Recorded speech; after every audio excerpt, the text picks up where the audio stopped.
வணக்கம். வணக்கம். நாம் தமிழர் கட்சியில மாற்றத்தை விரும்பும் மக்களின் மாநாடு அப்படின்னு அண்ணன் இப்போ மாநாடு நடத்துனாங்க திருச்சியில.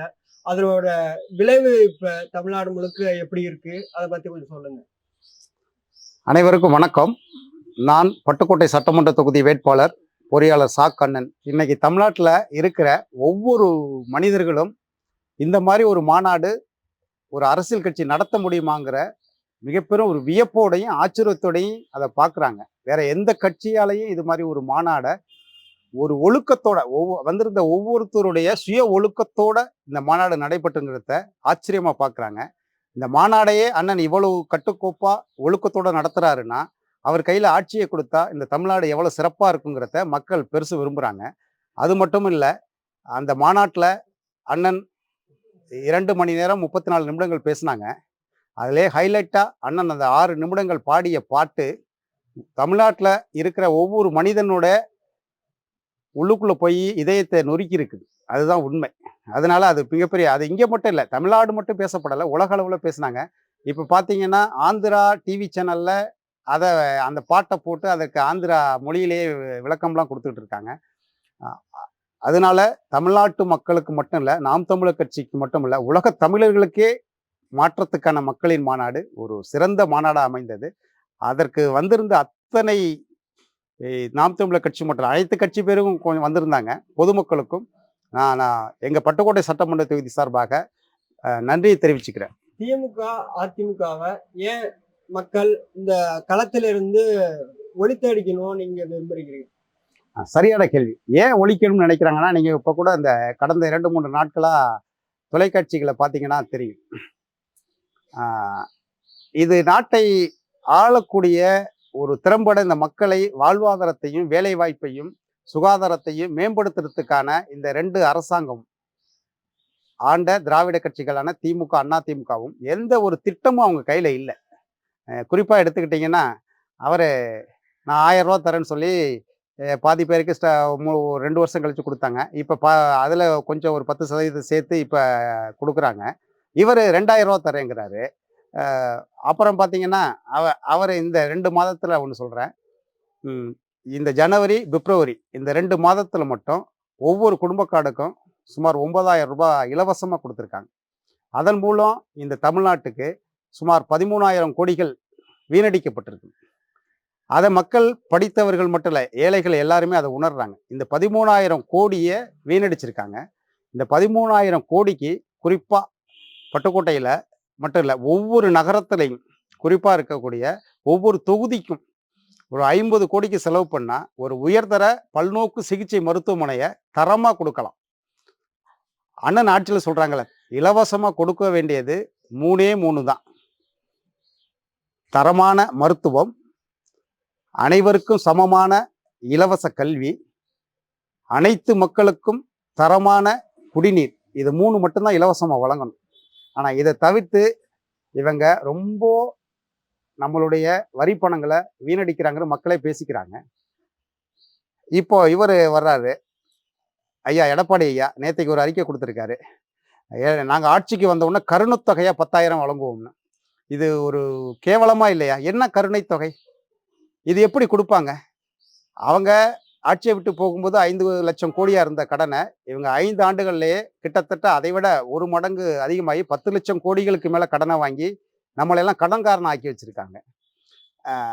இந்த அரசாங்கம் என்ன நினைக்குதுன்னா, இதுவரைக்கும் அவர்கள் கொள்ளையடித்த பணத்தை கொடுத்து வாக்குகளை விலைபேசி வாங்கினாங்க.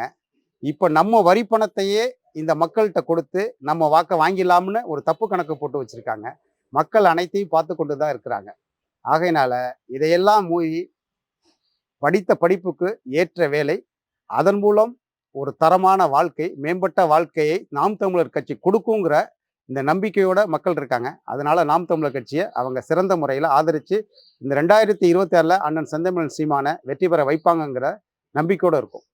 மத்தியில் இருக்கக்கூடிய காங்கிரஸும் பிஜேபி ஏன் தமிழ்நாட்டு உள்ள நுழைய விடக்கூடாதுன்னு அண்ணன் சீமான் சொல்றாங்க? காரணம் ஏன்னா, எப்படி திமுக அண்ணா திமுகவுக்கு 2 ஒரே கட்சியோ எந்த ஒரு புதிய கொள்கையும் கிடையாது, 2 கிட்டத்தட்ட ஒன்று தான். மக்கள் பணத்தை கொள்ளையடிக்கணும், அது மூலமாக வாழணும் அப்படின்னு இருப்பாங்க. அதே மாதிரி பாரதிய ஜனதாவுக்கும் இந்திய தேசிய காங்கிரஸுக்கும் பெரிய வித்தியாசங்கள் கிடையாது. நீட்டை அவங்க ஆட்சியில் கொண்டு வந்தாங்க, இவங்க அமுல்படுத்தினாங்க. வரிகளை அந்த ஆட்சி கொண்டு வந்தாங்க, இவங்க அமுல்படுத்துகிறாங்க. அதனால அடுத்து தமிழகத்தை வந்து ரொம்ப ரொம்ப புறந்தள்ளுறாங்க. அது தமிழ்நாட்டு மக்களுக்கு பெரிய கோபத்தையும் ஆதங்கத்தையும் கொடுக்குது. குறிப்பாக எடுத்துக்கிட்டிங்கன்னா, நம்ம தமிழ் மொழியை பற்றி ஐயா பிரதமர் கூட பேசுவார், திருக்குறளை மேற்கோள் காட்டி பேசுவார். நான் தமிழ் மொழி வளர்ச்சிக்கு இதுவரையிலும் சமஸ்கிருதத்துக்கு ஒதுக்கப்பட்ட முதல்ல ஒரு 10% கூட தமிழ் மொழிக்கு ஒதுக்கலை. அதனால எந்த ஒரு வளர்ச்சி திட்டத்துக்கும் இங்கே தமிழ்நாட்டில் 2 தேசிய கட்சிகளும் வாய்ப்புகள் கொடுக்கல. அதனால அவங்கள மக்கள் விரும்பலை. மக்கள் விரும்பினாதானே அவங்க வர முடியும். அதனால அவங்க மக்கள் விரும்பலை. அதனால அவங்களுக்கு வாய்ப்புகள் தமிழ்நாட்டில் கால் ஊன்ற முடியலை. அண்ணன் சீமான் அவர்கள் சொல்றாங்க, தமிழ்நாட்டை தமிழர் தான் ஆளணும் அப்படிங்கும்போது எதிர் தரப்பினர் இன தூய்மைவாதம் அப்படின்னு சொல்றாங்க. இதை எப்படி பார்க்கணும்? அப்படி பார்க்க போனா நம்மளுடைய பிரதமர் மோடி அவர்களும் உள்துறை அமைச்சர் அமித்ஷா அவர்களும் இதே ஒரிசாவில் மதுரையைச் சேர்ந்த பாண்டியன், அவர் அங்கதான் ஆட்சியாளராக பணிபுரிஞ்சுக்கிட்டு இருந்தாரு. அந்த முதல்வர் பட்நாயக்கோட வலதுகரமா இருந்தாரு. அவர் எந்த நாட்டை சேர்ந்தவர்? அங்க என்ன சொன்னாங்க? தமிழன் ஒரிசாவை ஆளலாமா அப்படின்னு இதே கேள்வியை கேட்ட மோடியும் அமித்ஷாவுக்கும் நீங்க என்ன பதில் வச்சிருக்கீங்க? அதனால தாராளமா அந்தந்த மொழிவாரி மாநிலம் பிரிக்கப்படும் பொழுது அந்த மொழி கலாச்சாரத்தை பின்புலமாக கொண்ட ஒரு ஆண்டாதான் அந்த மொழியையும் மக்களையும் சரியான முறையில காப்பாற்ற முடியுங்கிறது. ஒவ்வொருத்தருடைய அந்த மொழி கொள்கை கொண்ட ஒவ்வொருத்தரும் அந்த மொழி கொள்கை கொண்டவங்க தான் ஆளணும். இங்க எல்லாரும் வாழலாம், ஆனால் தமிழனை தமிழர் தான் ஆள வேண்டுங்கிறதா எங்க கட்சி அண்ணன் செந்தமிழன் சீமானுடைய முக்கிய கருத்தா நாங்க பார்க்கிறோம். தமிழ்நாட்டுல மிக முக்கிய பிரச்சனையா பாக்குறது வந்து மது ஒழிப்பு போராட்டம் தான். அது திராவிட கட்சிகள் ஒவ்வொரு தேர்தல் அப்பையும் சொல்றாங்க, நாங்க வந்தா மது ஒழிப்பு கொண்டு வருவோம், கொண்டு வரலன்னு. அத நாம் தமிழர் கட்சி வந்தா அதை சாத்தியப்படுத்துமா? கட்டாயம் சாத்தியப்படுத்தும். ஏன்னா மது ஆலைகள் வச்சிருக்கிறது எல்லாமே பார்த்தீங்கன்னா குறிப்பா 90% திமுக அமைச்சரவை சார்ந்தவர்கள் தான். இந்த வருமானம் முழுக்க முழுக்க அங்கதான் போய் சேருது. அதனால அவங்க எந்த காலத்திலையும் மது ஒழிப்பு செய்ய மாட்டாங்க. அப்படி செஞ்சிருந்தா 1972 ஐயா கலைஞர் சொன்னாரு, 3 முறை ஆட்சிக்கு வரும்போது சொன்னாங்க, அம்மையார் ஜெயலலிதா சொன்னாங்க. இப்போ ஸ்டாலின் வர்றதுக்கு முன்னாடியே ஸ்டாலின் அவருடைய அன்பு சகோதரி கனிமொழியுமே இளம் விதவைகள் அதிகமாக உள்ள மாநிலம், நாங்கள் வந்தால் கட்டாயம் ஒழிப்போம்னு சொன்னாங்க. ஆனால் அவங்க ஒவ்வொரு ஆண்டும் அதை விற்பனை அதிகரிச்சுக்கிட்டு இருக்காங்க.